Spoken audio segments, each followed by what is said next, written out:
It's Monday, January 25th, and you're listening to the Three Nerds in a Basement podcast. I'm Vince. I'm Anthony. And this is the Geek Chic Culture Show, where we talk about all the cool things in the whole goddamn world. Whoa, Jesus. So violent. Violent? No. But, I guess first things first. Yeah. No Blavin here today. No Blavin here today. No Blavin here next week. No Blavin for the foreseeable future. Yes. From this point moving forward, Blavin has decided to take a step back. When real life meets podcast life, one can only come out on top. He chose real life. He chose real life. What a sucker. That fool. When real life burns him down, I don't know where we'll be. We'll be on our multi-award-winning podcast. Totally. You know, when we have all those awards from the Potties, or Yeah. whatever the podcast award equivalent is. Oh, that's true. Like the Razzies? Yeah, the Razzies are bad, though. Yeah. But yeah, no, so Blavin's out doing his living his life. So wish him all the best with that. And who knows, maybe he might come back. Yeah. Who knows? But because of that, is this show still going to be called Three Nerds in a Basement? That's a bit, I don't know. We've done this for 263 episodes. I think it's a bit late to change it now. Yeah. If we do change the name, we would change probably everything. Like just start a new channel or something. Yeah, we would or rename the whole channel. We would change everything at this point. And you never know, that could happen. Yeah, you gotta burn it down, build it from the ground up. Exactly. The format of this show might change. Who knows? We could experiment with a couple different things, since it's just going to be me and Anthony for the next forever. Yeah, until we decide this is not a thing anymore. Yeah, and who knows if we'll make it through this year. What? Let's be realistic here. I think this year we're all in for changes. And this could be the last year of this show. No. I think I should just put that out there, just in case. The writing was kind of on the wall towards the end of last year, so we'll see. But you never know. We'll see. Who knows? End of a personal era. Not even gonna say an era. Just a personal era. Yeah. End of a person. That's fucking sick. That's fucking sick. But we're still here today, so let's focus on the now. And you know what I read? I don't know. You know what I read? You read nothing because you don't read. You're right. Don't read. I almost got you. But we'll proceed on some picks in this part of the show. Mm-hmm. A lot of interesting things came out over the past week. Actually, no, not really. No, man. It's still beginning of the year. Even though it was CES, I kind of ignored everything. Yo, let me tell you about fridges with cameras in them. Because that was apparently the hottest news at CES. What are these? Okay, what benefits do I get from a camera in my fridge? You can look into your fridge without opening your fridge. Holy shit! You can see what food is where and what you have in your fridge. That's a feature I can get behind. Without looking in your fridge. Wow. Is there an iPad app? Probably. So I can check for my room? I bet it's like here's the iPhone app, so when you're out in the grocery store, you can look into your fridge on what you have. That's $1 billion idea, my friend. Apparently, because that's what everybody's doing. Oh, shit. I want one. No, you don't need one. It's not about what I need. It's about what I want. It's so useless. Are you sure? You just told me when I'm Just grocery open shopping. your fridge. No, when I'm at the store and I'm like, oh, crap. Do I have milk? Do I have a turkey? Out of all the examples to bring up, you pick turkey. You never know. Okay. Like, what if it's like the week before Thanksgiving? It's like, did I buy that turkey? Let me just check. I guess. Sure. Sounds great. I like that. Something I did see, though. So you know Doctor Who? I know of Doctor Who. Do you know who the lead writer on Doctor Who is for forever? No. If I said Steve Moffat, does that ring a bell? I think I knew a dude named Steve Moffat in high school. Okay. Moffat's a pretty common last name. Yeah. Well, Steve Moffat has been show running Doctor Who since, I think, at least the reboot in 2008. Okay, wow. And he said, I'm done. I'm fucking done. It only took him 8 years. I'm done. And so he's leaving Doctor Who. You're not going to get a Doctor Who this year. Because he's gone. Yeah. There's going to be one season next year, and then someone else is going to take over in 2018. So did he actually leave angrily? I don't know. Like, was he just like, F this community, I'm I done. didn't look past the headline. Okay. I want to assume that it's like, yeah, he's done. He's done so. Like, he's done. But that's minimal news. The two things that I saw or heard of are video game related and they're 3DS related. Ooh.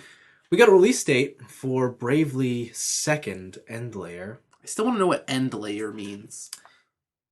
We're gonna find out. I feel like it's one of those subtitles where when you look at it, it's like, this makes no sense. It's so Japanese. And then after you beat the game, you're like, oh, this means everything. It probably does mean everything. April hitting us, which is a lot quicker than I thought. That's soon. That's really soon. Because when they said Europe was getting it in February, I thought, oh, that means we're going to get it in the summer or early fall. But April. Just April. April. So hyped for that. There's going to be this collector's edition.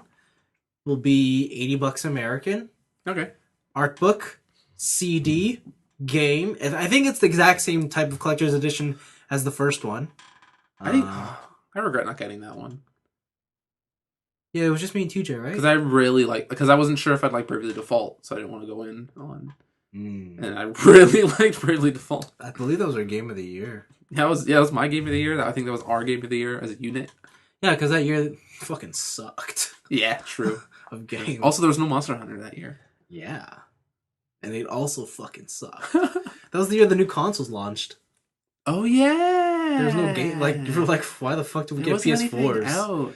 Yeah. And then you got one anyways. Oh, I got it. I got the Xbox. Oh, yeah. Because I got that Titanfall. True.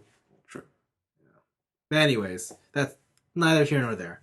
So yeah, I'm looking forward to Bravely Second Echo Layer. Echo Layer. End Layer. Okay. I was like, whoa. It's like, so like, do you know anything about this game at all? Like, other than the bonus cutscene that was at the end of the first game, like, I don't know anything about this game. Like, even if they're keeping the same battle system or like, if there's like new job classes gameplay wise, it's supposed to be very similar. Like, okay. Maybe different changes, but I don't know what they are specifically. But for the most part, it's the same style of gameplay. Okay. I don't know if that includes how they did the time story retelling thing where they made you do the same thing over and over again. Yeah. I don't know if they're going to bring that back, and I don't think they should because you could only get away with that once. Yeah, if they do it again, it's not. Yeah. It'll seem like half a game. Yeah. But, yeah, so that's that. And the second thing is Fire Emblem related. Does that have to do with the fate of Fire Emblem? Yes. All right. It does. All right. It looks like the fate is strong. Strong enough toward its very own 3DS console. It's really nice. Yes. I love it's got a split black and white to represent, I guess, both sides of the war. Mm-hmm. And it's got this, like, it's not a gold flake. No. But it like has like lighter hues of each color on each side. It looks super nice. It's like silver on the black. Yeah. Yeah, and I gold really like it. White. It's sexy. It's really nice. I may or may not have a pre-order on one. I really like that game, and like I really like that 3DS, and I've barely ever played a Fire Emblem. That's not good.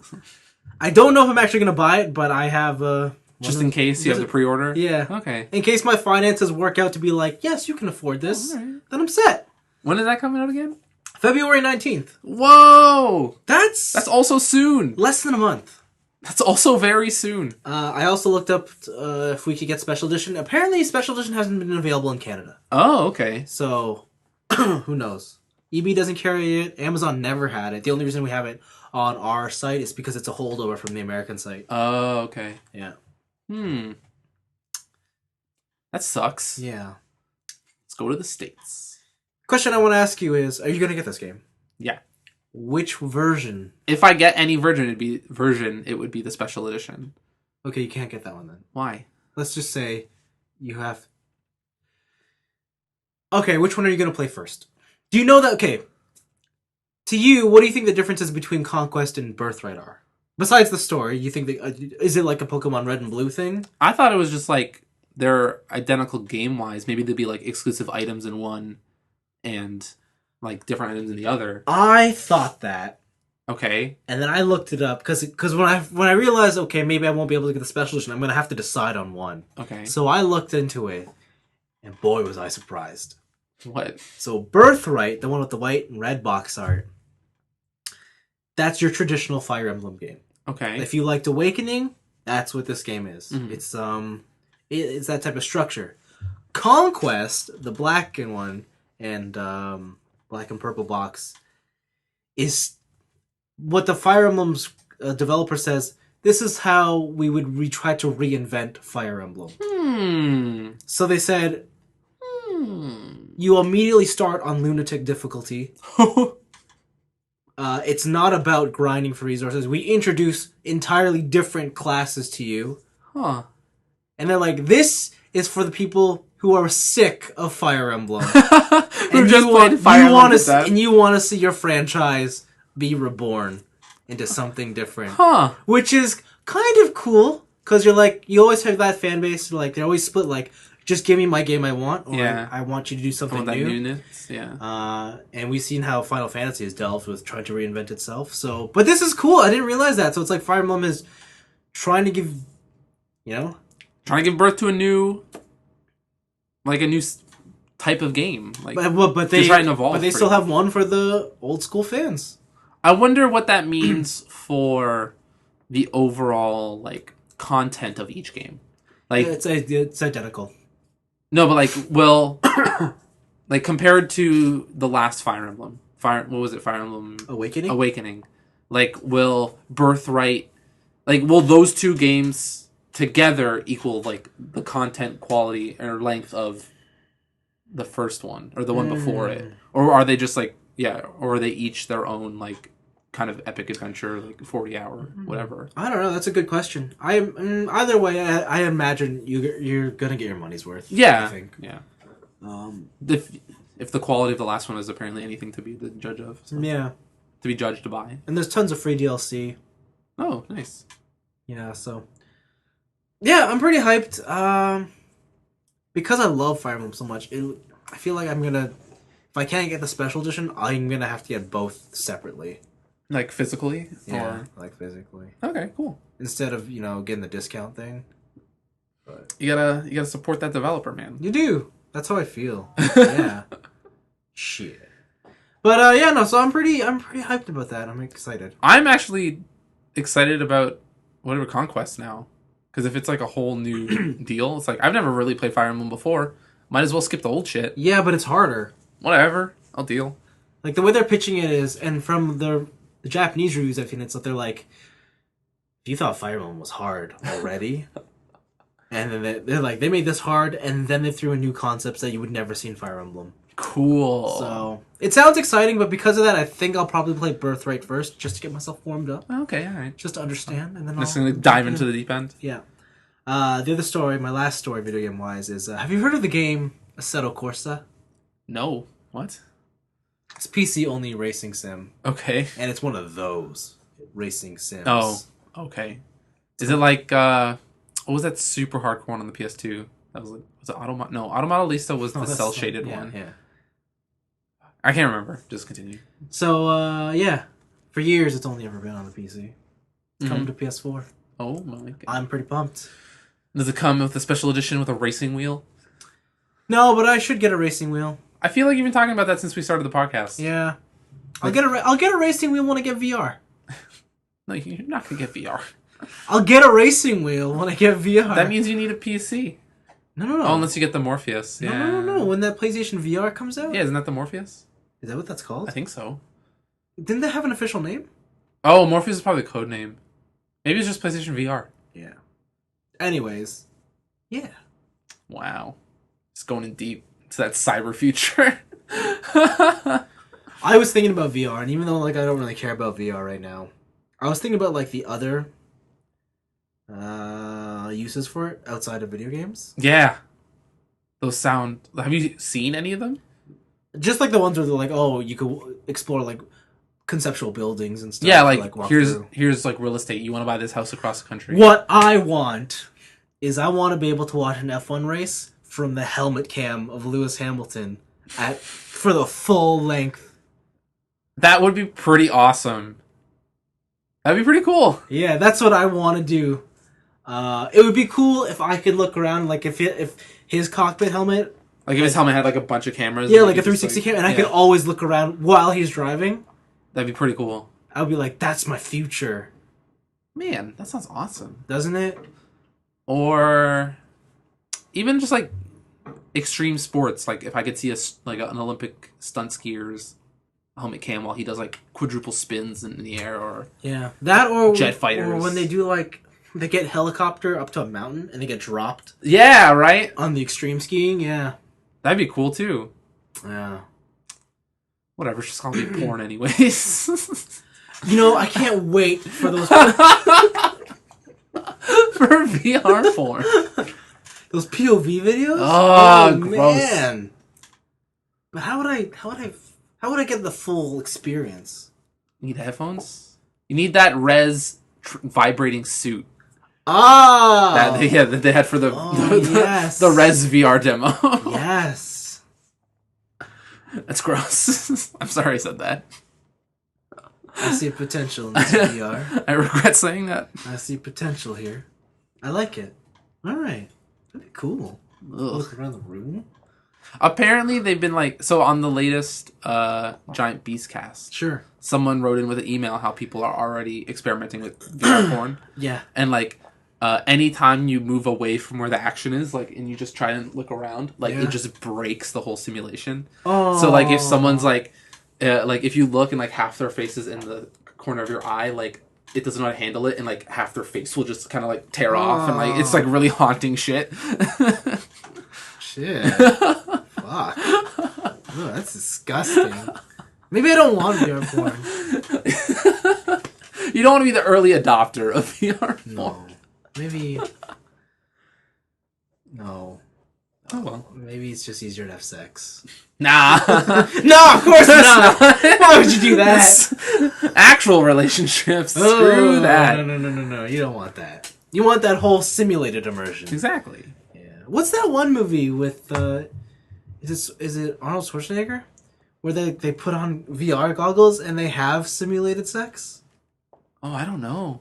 I think it's one of his older movies. I can't remember. Is it Total Recall? Does he go to Mars? I know there's a girl with the 3 boobs in that one. No, it's not Total Recall. I forget. But yeah, he puts it on and she's like, "Do you want to have sex?" And he's like, "Okay." And they Fine. They sit down and she's like, "Wait, why are you touching me?" And she's like, "This is safer." Weird. Yeah, I'm like, oh, that future though. Ugh, gross. But enough about that. What are your picks this week? Sorry. My picks. I have 2 picks. The first one is an article I saw on Vice, Vice.ca. It was an article about the life and death of Flash animation. Oh yeah. So if you grew up in the same time as me, I bet you probably remember going on Newgrounds and watching all these crazy Flash animations. Yes. What was the one that was the Ultimate Showdown, and had that song with Chuck Norris punching dudes through his beard and all that stuff. And it's a really in-depth article. Because what happened is HomestarRunner.com, remember Homestar Runner? Yeah. With Strong Bad. They're still making stuff. Really? So they came out with a video called Flash is Dead. And it's this really fourth wall breaking video about how Strong Bad is just listen guys, Flash is over. The thing that we breathe, the thing that makes us us is dead. And it's just a pretty funny video, but it Mozilla Firefox, Chrome, I think soon they're gonna have they're gonna get rid of the plugin for Flash. Because it's unsecure. And so this guy, he decided, I'm gonna write this article, and it's just a trip down memory lane. If I was way into Flash as a kid, I would just kill time watching Newgrounds videos. Did you ever make Flash? I tried making Flash. I took a course in high school to make Flash, and I was just oh, this is a lot of work. Yeah. This is insane. Frame by frame, I have to key everything. Yep. This is insane. Yep. And they mentioned that in the article, how when these kids were making Flash videos, they were 16 to 18 with all the time in the world. And they could just pump out 80-hour weeks doing the thing they want. Yeah, I remember that time. I remember because back then we didn't have smartphones to occupy our times. No. There's still video games and there's still the internet, but the internet's, even the social media. It was MSN Messenger. Yeah. Or chat rooms. And your MSN, and the furthest you can go with that, I remember, was MySpace pages. Yeah. Or your MSN Messenger had a profile page. Yeah. Which nobody looked at. No. Yeah, you're right. No one did look at it. Yeah, so I did have a friend who did a lot of Flash animation, and he did some cool stuff. I asked him how long it took. He'd be like, forever. And I'm like, oh, shit. Yeah, for like a 5-minute video, it would take people like 80 hours. Like, yeah. Take a long time. Even just like 30 seconds is a long time, depending how complicated you want it to be. Yeah, and how smooth you want the animations. Like, the biggest thing for me was like stick fights. Yeah. So it was like stick figures just doing crazy kung fu action moves. Yeah. And that was really fun. That was the trending topic. Stickfights.com. Yeah. I still remember. Yeah, I remember like in between my Gunbound sessions, like when we go to the lobby screen, me and my friends would link each other at those fights and be like, oh, cool. And then, Look at that guy, he punched him through a wall. yeah. Anyways, time for Boomer. Exactly. Boomer and Knack.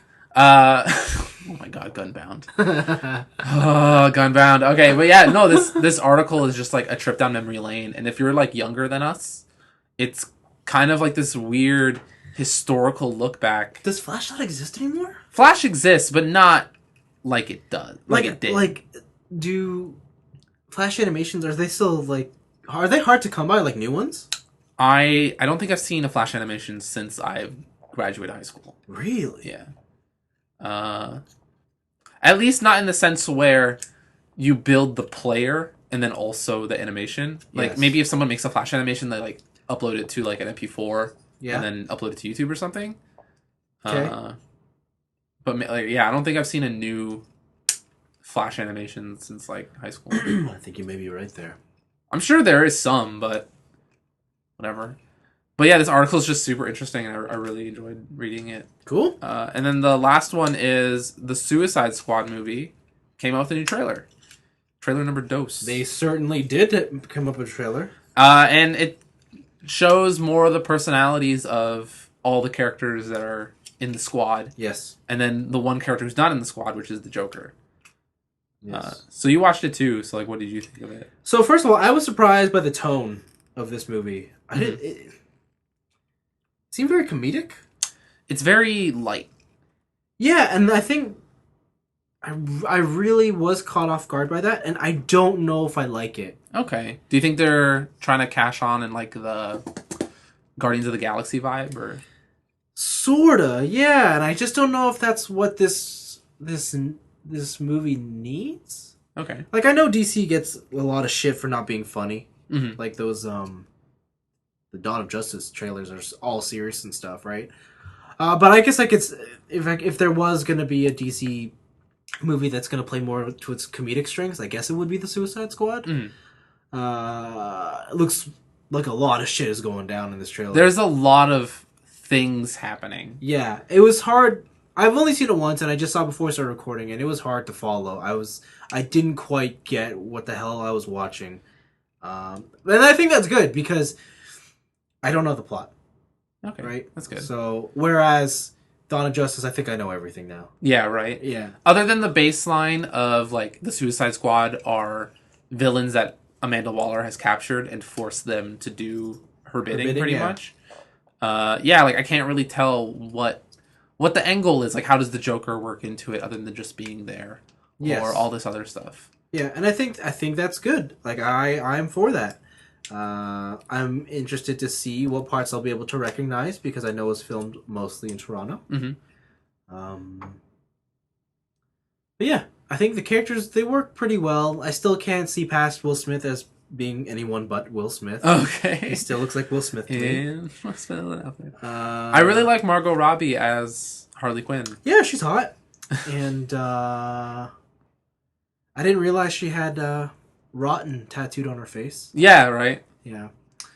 But they totally have a sweet ass shot of her at the end. Mm-hmm. And yeah. The Joker, well, I don't know if I like it anymore. I don't know. I'm so torn. I don't know if I like it. He's looking like, what was the Batman cartoon where Joker was in the purple suit with the flower?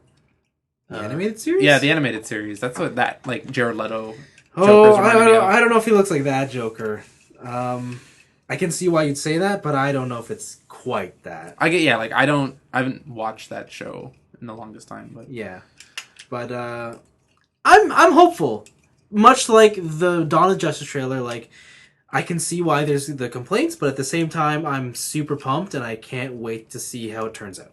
Yeah. So the thing I remember from reading Suicide Squad when it was when they did the universe reboot in New Yeah. 52, is that it was a little bit comedic. Maybe not as much as the trailer shows, but in the comic, it's always been like this weird difference between being like, oh look, there's guys that are just like psychopaths, like they're just kind of nutso. Yeah. And then also like the darkest of shit happening at all times, right? Because they're the Suicide Squad, like people just die. Yeah.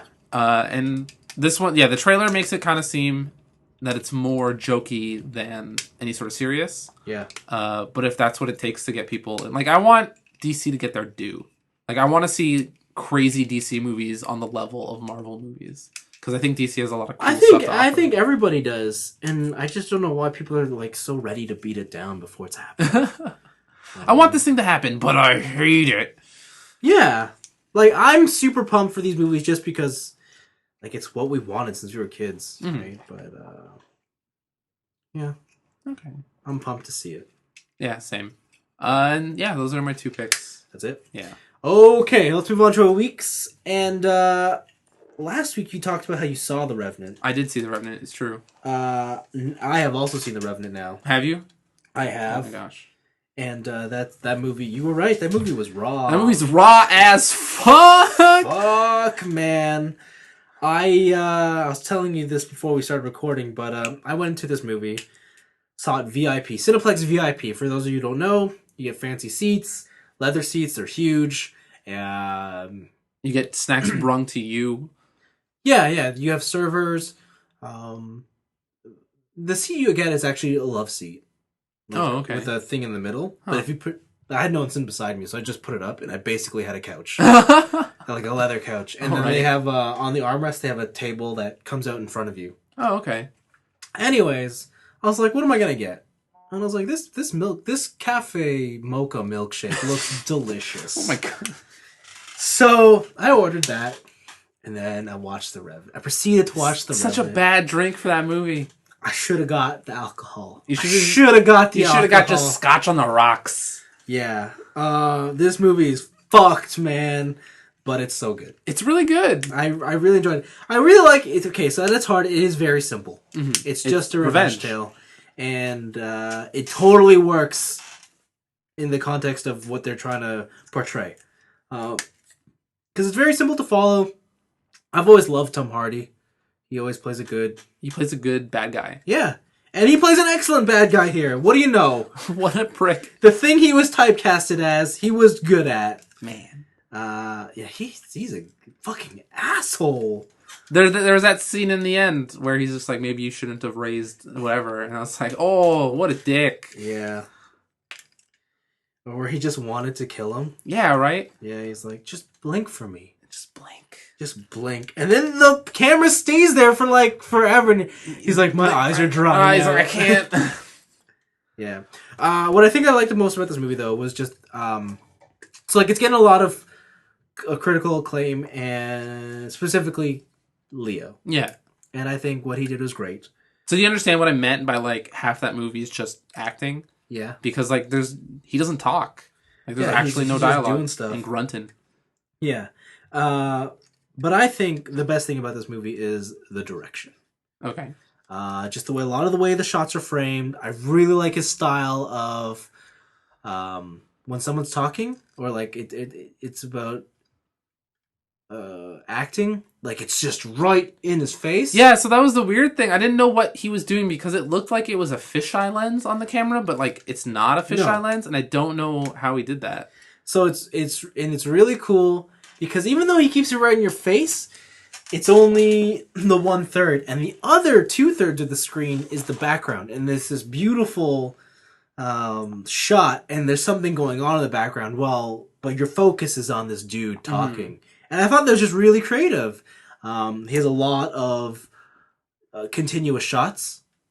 Yep. And those were all really well choreographed. I really like the opening shot, even if just they're like going through like a swamp area, and they don't do anything particularly complicated, but just the way that he's placed certain people to pop up in frame, and it'll almost look like a a dance if cameras could do that. Okay. And I think just visually is very interesting for a movie that takes place mostly in snow and forest. It always kept me intrigued. I liked how, man, he just when shit goes wrong, like it goes wrong, and then it just doesn't stop. It just snowballs, right? Yeah, just when you think you're like, oh, that's gotta be it. It's like, no. So no. there's the one scene where he takes that horse. Yeah. And shit goes wrong. Yeah. Then it keeps going wrong. Yeah. And then it gets wronger. Yeah. And then it gets the wrongest. Yeah. And then it restarts. Like, yeah. I think the scene that for me where I kind of realized, oh, this is what type of movie it is, was the initial bear attack. yeah, it's And you're like, that's it, right? That's gotta be it. And it's like, nope. Okay, now it's done. nope. Nope. Like half of that bear scene is me yelling at the screen, being like, "Leo, just stop! Just the bear, just stop!" And he's like, "No, I own this bear. I'm gonna shoot this bear in the neck, and then he's gonna claw me a bunch." Yeah.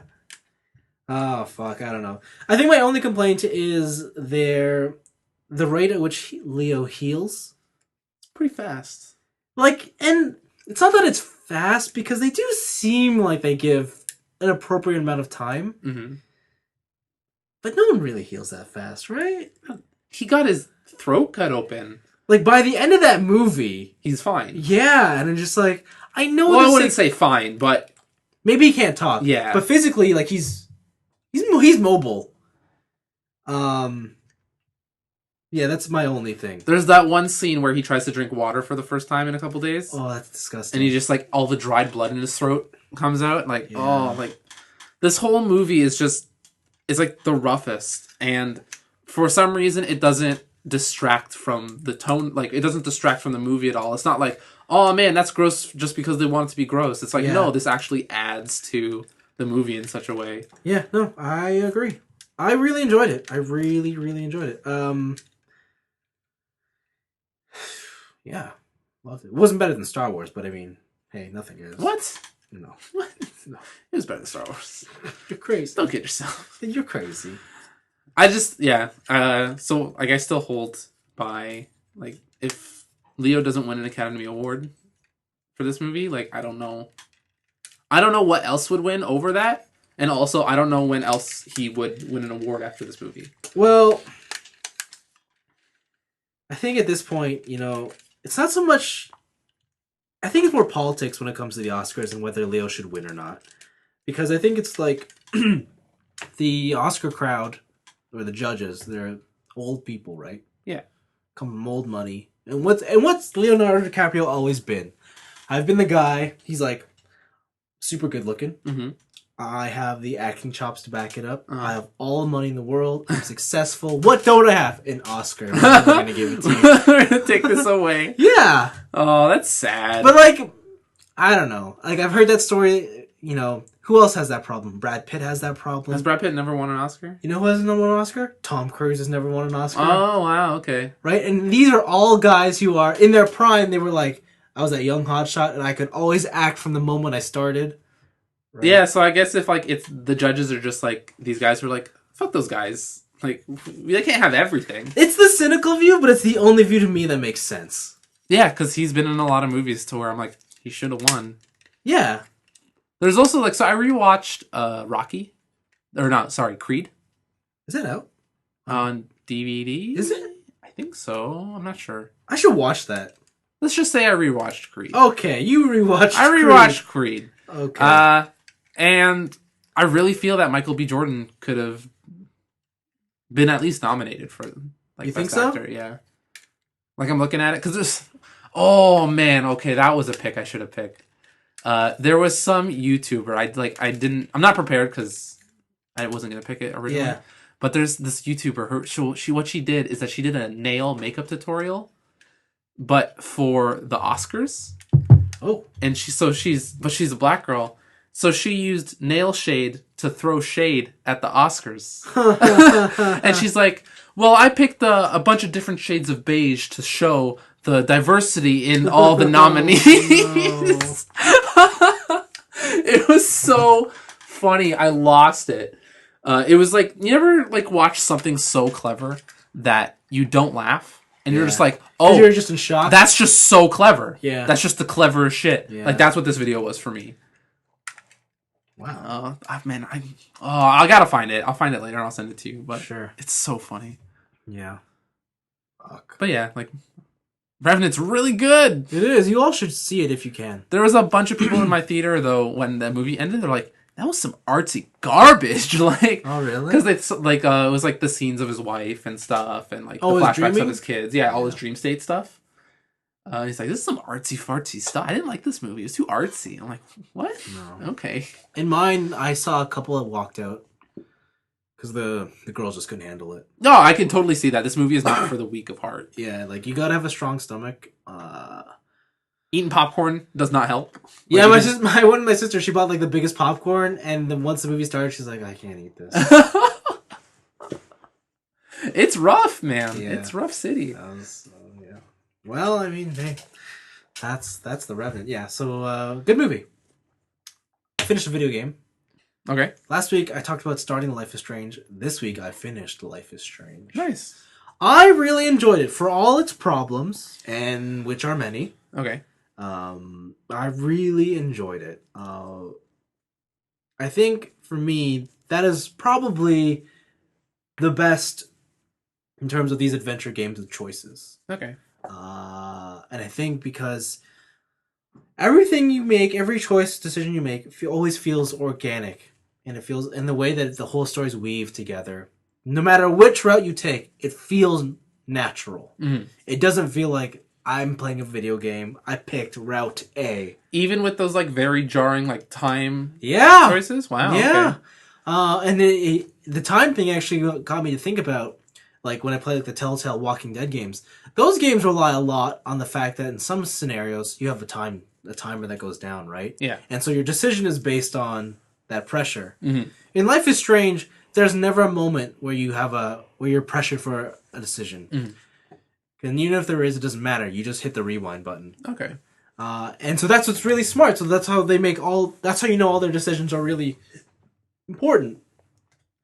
Because even like decisions you make in episode 1 and they carry through to the end of the game, I don't know, it just feels like normal, natural, I guess. Mm-hmm. Do you remember, like, I remember when we played The Walking Dead, one of my biggest problems was the games, it didn't matter what choices you made, the game always seemed like it was always going to go down this route. Like, yeah, there's eventually a choke point where it's like, okay, maybe I have person Y instead of person Z. Yeah. But I'm still here. Yeah, but it always tried to fool you into thinking like, oh, you're making these choices, even though you're always going to go down the same path. Yeah. And like one of the examples was, I think in the first episode of the first Walking Dead game, you have to choose who to save. Like there's 2 people to save In the convenience store. but it doesn't matter because in the next episode they instantly die. Yeah, right. Right, and so to me that's how I always remember those Telltale games. Like I feel so cheated all the time. For me, it was in the last episode of the first season Mm-hmm. where you cut off your arm. Oh, because it doesn't Right? matter. And it doesn't. You do everything exactly the same except you see your main character kind of struggle a bit more. Yeah. That's it. Yeah. So this game, and so that's where Life is Strange really just wins in my book, because it's not about, like, for a game where you can control time, the whole point of this game is to tell you that you're never in control. Okay.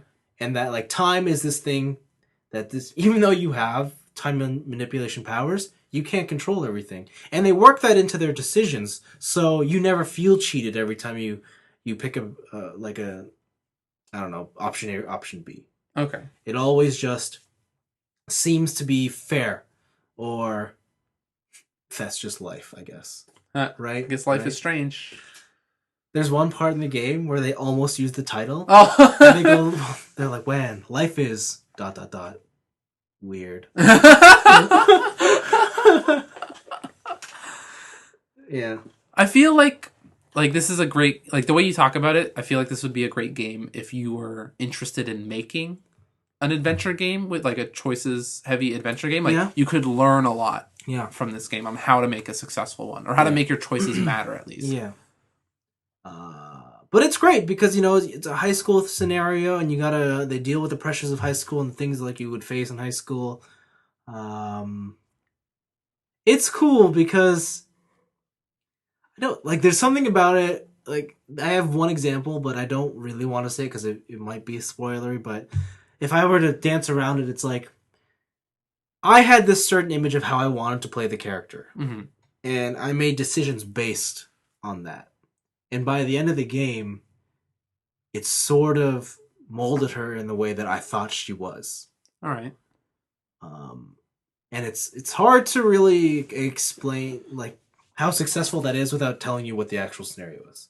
Okay. But it just really worked out well. Yeah, I totally recommend it. Things that I complain about, I think it looks like ass. Okay. Holy fuck. Some of these animations in this game are just horrible. Okay. I think on my Twitter I posted a video, and you posted a video of like someone getting hit in the face with a stick, and then a girl dancing, and there's a bunch of lockers on fire. No, it was a party. Okay. It was a pool party in the school's pool. Huh.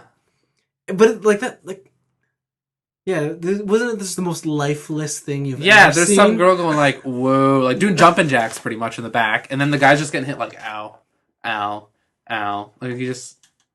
It's weird. I sat there for 10 minutes just watching the animation. Yeah, I was baffled. I was like, this fucking game, man. Like, yeah. No, I really enjoyed it. I totally recommend it to everybody. I'm ready to play some more of these silly indie games. Would this have changed any of your ordering in like Game of the Year awards, or do you still think this is not as good as like your top two? Oh, it's not as good as my top two. Okay. I mean, like, this is the type of game that I appreciate more for what it's doing. Okay. But it's not. It's good. It's just not great. All right, that's fair. Yeah. Like, it's no Tomb Raider. If anything, though, you sold me. Like, I really want to play this game now. Yeah, no, it's cool. I'd be interested to hear what choices you make. That'd be a fun part. That'd be a fun time to... Okay. That would be an interesting scenario, because the game definitely tries to lead you down certain paths. But, like, if you just don't want to do it, you can just still be like, no, just go this way. No, you can go another way, but, like, because, like I said, like, a lot of the choices are very organic, it'll lead you back without you feeling cheated. Cool. Yeah. So, that was my week, I think. I think that's it. Yeah, that's it. Okay. Cool. What's up with you? My week's been pretty short. So I have started and gotten at least pretty far in Yakuza 5. So Yakuza 5 came out a while ago. I finally picked it up. PS3? Yeah, PS3. And so far I've gotten to... I'm like near the end of the second part. So how these new Yakuza games are ordered, I guess, is like there are multiple characters now. Mm-hmm. So you don't only play as Kiryu Kazuma, like you play as a bunch of characters, their stories all interweave into each other, and then they meet each other at the end for this final like culminating event. That's usually pretty crazy. The thing I noticed right off the bat with the story in this game, I don't know if it's taking cues from or if it's just suffering from Fast and the Furious syndrome. Oh, where that could go either way. So you know how like every subsequent Fast and the Furious has to get bigger and badder and more badass. Yeah, that's what this game is. Oh. So like there have been fights in like the first chapter where they're epic onto the scale of some like end game fights in like the first game, right? So I guess minor spoiler.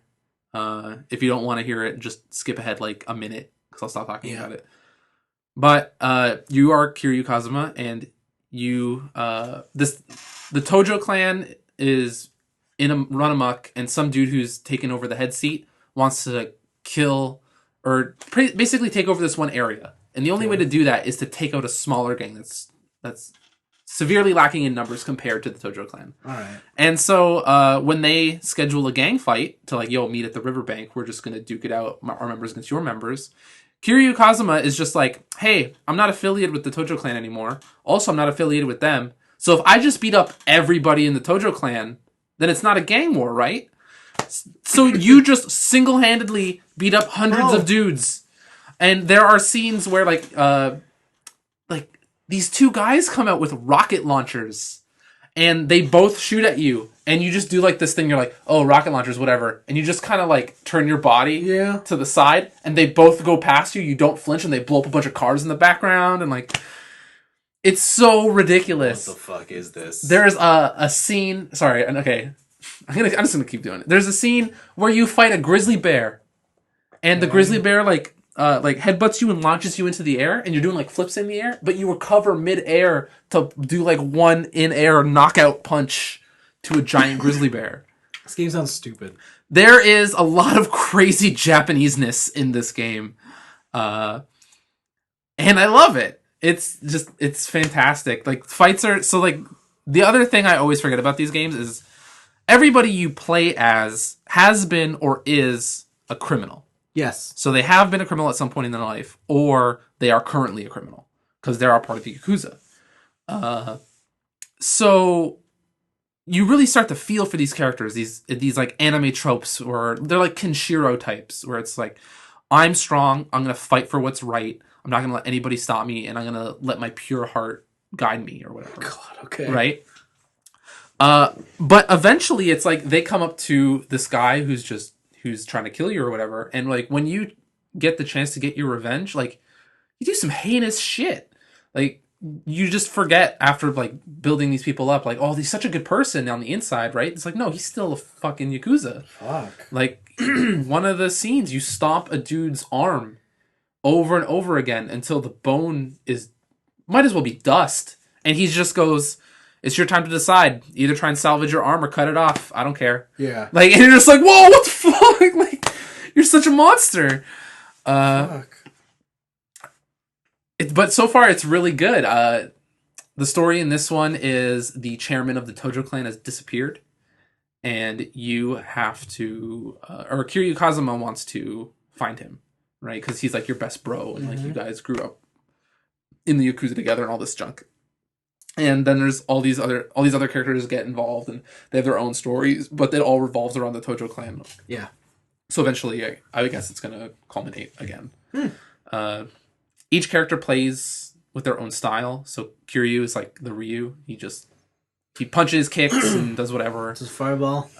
There's Saijima, I think his name is. He's more about grappling. So he's like this really big, kind of like a burly dude. And he can make people like bounce off the ground. Oh. So like you can like pick people up and body slam them, or you can do like a really hard overhead punch. And when they bounce, you can do like special moves where you grab them you grab their legs midair and you swing them around. Or like there is a special move where you grab his legs, throw him up again, and then clothesline him midair. Okay. I can see that. And like stuff like that. And yeah, so far like there's right now I'm in the middle of like a hunting thing. So there's like a hunting mini game, I guess. So you can go like kill like you go hunting in the forest, like you go out, kill elk and kill deer, collect their meat, collect their antlers. Japan? Yeah, there's weird. Elk in Japan? I guess. Oh, I guess at least there's deer there. There's deer. Okay. I don't know if there's elk. I'm just saying things. Oh, okay. I'm just like giving you examples. So yeah, there's like so far I've been hunting deer and stuff, and I gotta go hunt a grizzly eventually. But I'm really enjoying it. The only mistake I've made is that I promised to play through it with someone. Uh-oh. So now I'm just like, I really want to play this game so bad. It's not really a game you can play with someone. This person likes watching. Like, they're not really... Because, like, this is not a game where it's like, let's sit down and power through this. It's like this is like a GTA. Like, there's shit to do. So what I've done is I'm just going from story mission to story mission. I'm doing no side missions. It's killing me a little on the inside. But Yakuza games are really good about giving you New Game Plus options. Yes. So it's like, you can either do New Game Plus story mode where it's like, here's, like, just do the story mode again, but you have all your shit. Or they have premium adventure mode where You can go to any of the maps in the game and you can play as any of the characters. So you can just experience all the side missions. Oh, okay. Right? So they're really forgiving about that kind of stuff. That's not so bad. Yeah, it's not that bad. Still though. Yeah, I know, right? That sucks for you. It does, but it's really good. It's just a really good game. I'm really disappointed that it takes like fans just like you have to fight to get these games over here, and the Westerners don't want this game anymore. it sucks because they're quality ass games. But is it better than Gone Home? Yes, I don't think so. I played Gone Home. I don't think so. Recently. Is it better than Her Story? I haven't played Her Story yet. It's not, my friend. It's not. You hate indie games. It's not. Yeah, these games are just quality. Like they're so good. Oh, Maybe. so disappointed. Maybe not. But they're bringing out Yakuza 0 here. They're gonna Eventually. Yeah, they said they are. So like, I'm sure it'll be like 2 years from now. It'll be out. Yeah, PlayStation VR exclusive. No. Oh, I learned 100-foot robot golf isn't VR exclusive. Oh, then what's the point? What's the point? Yeah, then I can play 100-foot robot golf without buying VR. It's better in VR. I guess. So yeah, I'm Yakuza 5, and then I've been playing a lot of remember that game Diablo 3?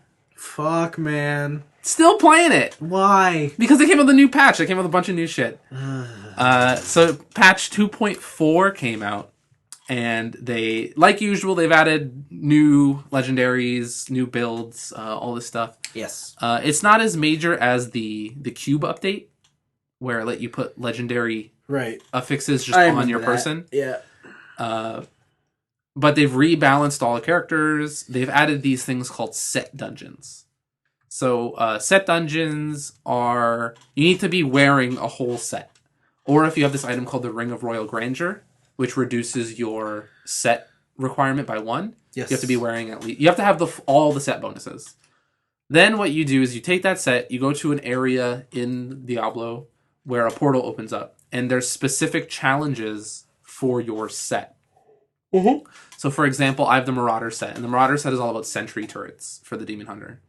Right. So, like, during the challenge, you have to have at least 3 sentries up for the whole time.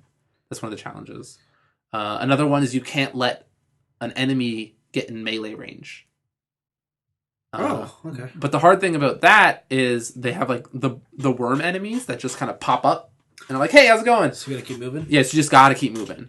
And there's like kill a bunch of enemies in a certain time. Don't take fatal damage because you're not getting melee range and stuff like that. And you get rewards based on the sets, and that's really fun. But the thing that's happening now in Diablo, and this patch makes it more apparent than ever, is that the power creep is real. Oh, really? Like the power creep is for real. That sucks. So what if people don't know what the power creep means, is in loot-driven games, when you want new and better shit, you get way more powerful, right? Yeah. And numbers get bigger. But the thing is that enemies get weaker, right? And they become more trivial. Yeah. And even though like they'll probably try and buff up the enemies, it's like it's never enough. So I have never gone from like 0 to 100 so fast in Diablo, and like since this patch. Wow. I picked the Demon Hunter. I got they have this new thing where when you complete certain achievements, they just give you items for a certain set. Wow. They've upgraded certain sets. So there's one where it's like the first enemy you hit with your Impale special move does 40,000% extra damage. 40,000%? Yeah. The fuck? Yeah, it's kind of nutso. And they've upgraded a bunch of stuff. So like in my Marauder set, for every sentry I have placed down, me and my sentries do 600% bonus damage. God. So normally you have 3 turrets. Yeah. So no, 2 turrets. But then if you put the class skill on that would let you have an extra turret, you have 3. And then you get the quiver that allows you to have 2 extra turrets. So you have 5. Huh. So you have 3,000. You and all 5 of your turrets are doing 3,000% extra damage. Shit. And on top of that, any sort of like hatred spender, so like if you shoot like an elemental arrow or like a bunch of spikes and stuff, your turret also shoots those. Okay. So you make these crazy builds that are just broken beyond repair. to beat the strongest enemies of the game with billions and trillions of health. How's that? It's fun. Man, those numbers get big. It's like my clicker addiction where it's just like I just want to see the numbers get bigger, but there's an actual game here. I need to uninstall this from your computer. It's fun. I delete your save. It's really good. They've also fixed the money sink. So in Diablo, there was like really no reason to use your gold. But they've added a lot of new money sinks. So the main one is when you do rifts to power up your legendary gems. Oh. You can do an empowered rift where you pay a couple million gold to get an extra chance to level up your gem. It makes pay to win. Yeah, well, I'm not paying real money. Pay to win. Almost. I'm not paying real money. Pay to win. No. But yeah, there's like a lot of new convenience features. You're able to get to the end game faster. So like kind of the real Diablo 3 at this point. That sounds cool. And it was really interesting to see how patches can change a game like positively, right? Like Diablo 3 when it came out was total ass city. Like that game sucked. Yeah. And an expansion, a bunch of patches later, this game's amazing, and I would recommend it to like anybody. How old's Diablo 3 now? I couldn't tell you a date. Like 5 years? I don't know if it's 5. I'm not gonna fact check on the podcast, but it's getting there. It's getting long in the tooth. I heard rumors that they might release a second expansion for it. That's still like all up in the air and stuff. Yeah. But it's really fun now. This is a game that I can recommend to anybody. Like the loot system is just perfect. The rate at which you get things, the addition's previous patches of ancient items to where you get even more powerful versions of your legendaries to be better. And now because the builds are so varied, you can build around a team. So it's like, okay, I'm going to be the Crusader. I'm going to absorb all this damage. I'm going to group everybody. The Demon Hunters are going to chill in the back while the Witch Doctor does support, right? And you can build that way, and people are actually playing that way. So when you go into Rifts now, a lot of the time they're like, man, like you guys we're all spec'd for damage, and that's totally sick. I bet we do hella damage, but we get hit once, we're dead, right? And it's fun. It brings a new dynamic to Diablo, and it's a great game. Okay. I think you need to stop playing Diablo. I think I need to stop playing Diablo. It's like, it's a problem. Listen, I stopped playing Destiny. Yeah. You should stop playing I stopped Diablo. playing Destiny too. But you should stop playing Diablo. Yeah.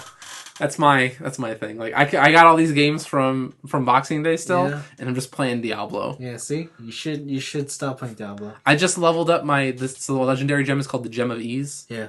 And when you put it into a weapon, it automatically makes that level requirement level 1. Oh shit! So when you want to make new characters, you just socket it in. You're using a level 70 item. That's fucked. Every kill gets you a bonus like 2,000 experience. So it's like, oh, I killed one dude, level 1 to 10. So boom. You just gotta like put like a really powerful sword or something, or like you just like, okay, I want to make a Witch Doctor. You find a weapon with high intelligence, and then you build it. It's fucked, man. You gotta stop playing this game. I think it's. The more I talk about it, the more I'm coming to like the self-realization of like it's destroying me as a person. Yeah. And I think I'm gonna go home and play it. Oh fuck! You know what helped me get off Destiny? What? The fact that nobody was playing it anymore? No. I got tempted to go play that again. My PlayStation Plus ran out. Oh. Yeah. Saved. So that's like me in League of Legends. I was like, huh?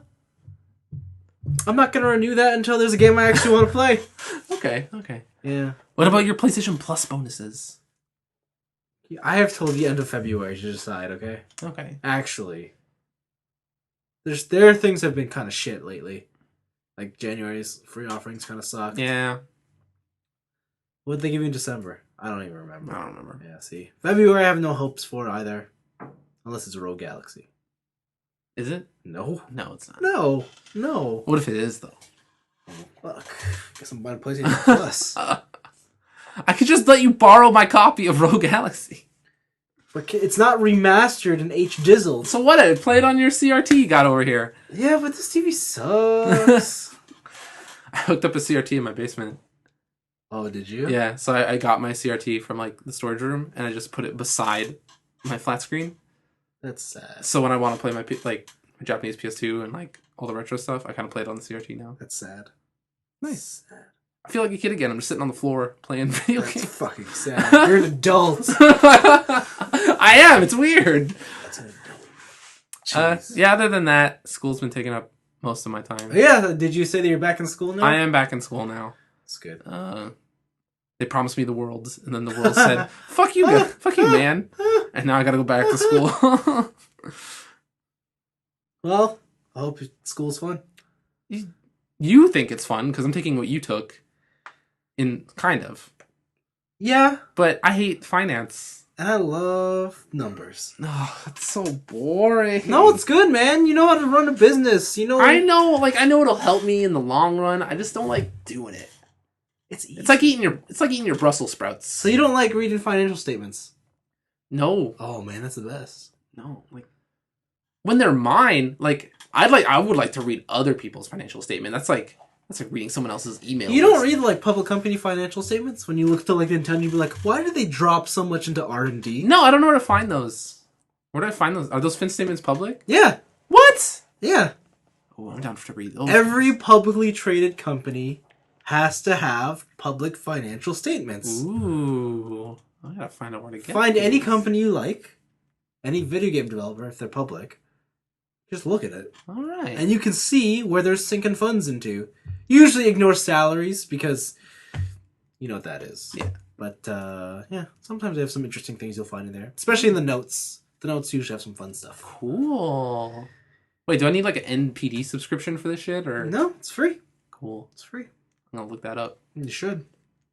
Maybe they don't like finance. I'll get way into Man, I got like a 98 in this class. I don't know what happened. Yeah. Look at us talking like adults. I know, right? Fuck. Where's your suit? I'm learning about shareholders' equity right now. Really? Yeah. I hate it. And I feel like such a tool. And stocks and stuff? Yeah. Yeah. Like that. When to pay dividends, when not to pay dividends. Never pay dividends.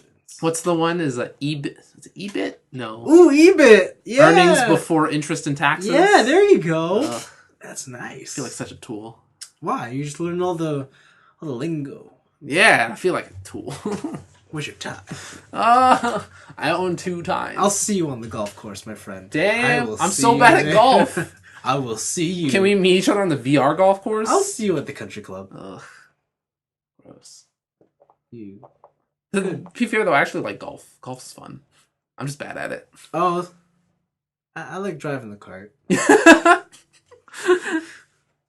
That's the extent of my golf. Okay. The other thing I like doing is biking across the greens. Because I'm an asshole. Wait, when you go on bike rides, you bike across Sometimes. golf courses? What a dick. Sometimes I'm just like, fuck, I need to get home. Those greens are soft, man. Those leave divots, and you're messing up people's putts. I haven't gotten caught, so no one stopped me. It's not a crime if you don't get busted. Exactly. I think that's it for this week's podcast. I think so. We've exhausted our time. Yeah, so thanks for listening. No, it's not that bad. As a reminder, it's me and Anthony from now on. Yeah, unless we get some third chairs going on. Watch Blaven show up next so you can right. take it all away. Like, fuck, man! I thought you were gone! This happened. This is me the second time. Oh, that's true. He did leave once before and then returned. And then returned. Alright. How about... Okay, so how long before he returned? Are we taking bets? Yeah. We should say it here so we have it for record. So we won't change the show back to 200. We'll keep it as 300 a basin because his chair is always open. Mm-hmm. And we can find people to fill it. Exactly, and... Maybe just not on a consistent basis. Sooner or later, he will return. Okay. Alright, how long you giving him until he comes back? I'm gonna give him till... I'll be generous. I'll give him till the fall. Ooh, fall. Initially, I was gonna say the start of summer. But I'll give him till the fall. Yeah. I'm gonna say midsummer. Midsummer? I think midsummer, things are gonna get slow for him. You think so? Yeah. Like he'll get tired of working out every day. Yeah. Or maybe the magic block at the time is kind of garbage. It's true. Kind of garbo. So maybe he'll be like, "Hey, man, yeah, I can make it this week." That or he'll have a crisis. Some sort of crisis. Oh yeah. Oh, I love Crisis Plavin. He'll have a crisis and he'll return because of this crisis. And we'll be like, listen, the only way we can help you with your crisis Yeah. is on the air. Yeah. And then he'll be back. But yeah, thanks for listening. Hopefully you guys look forward to the show coming up in the next 7 days. Peace out. Bye.